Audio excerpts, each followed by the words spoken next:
Α στάδιο. Σε οριστικό μέλλοντα.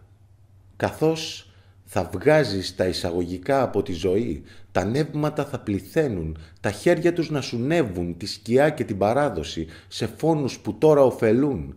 Θα καταλάβεις τα ποσά του άλλου, σκοτώνεις τόσο και τη χωρητικότητα του στήθου σου πρώτη φορά, χωρίς να δείξεις άλωση στον αλόκοτο θειασότη, ενώ θα ρίχνεσαι στον καθρέφτη να τυραννήσεις την εποχή, να χαριστείς στους όλβους που γελούν και χειμωνιάζουν, να αντισταθμίσεις τη δική σου ρητίδα, με τη ραγισματιά του κόσμου που έσπασε όλα τα ρόδια του κάποια πρωτοχρονιά ουρλιάζοντας «Μη γυρίζεις πίσω». Β στάδιο.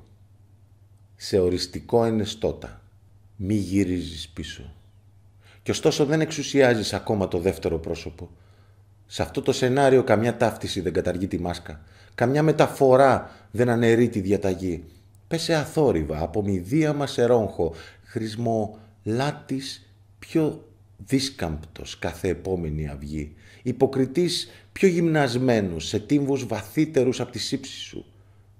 Όσο να χάσουν τα ταξίδια την εύδρομη φυγή που σε πληγώνει, όσο να οσμιστείς το σύνολο που σε χωνεύει, αδιαφορώντας για τη μανία σου να επαναληφθείς, μοναδικά όμορος των δρυμών.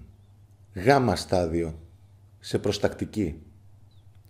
Να επαναληφθείς πίσω από ένα ταξίδι δίχως γεωγραφία, δηλαδή ένα-δυο παιδιά αντίθετα να αλλάξουν τον τακτισμό της πολιτείας σου που ξεπεράστηκε με στοργή, γιατί θα περιφρονήσουν τη βιολογία σου και κάθε σύγκρουση κοινωνική, όμως εσύ να πεις με αφορά και να δακρύσεις πριν απομακρυνθείς με τη διασπορά του δημιουργού, δύο θολωτές στιβάδες, βλέφαρα λαθρέα.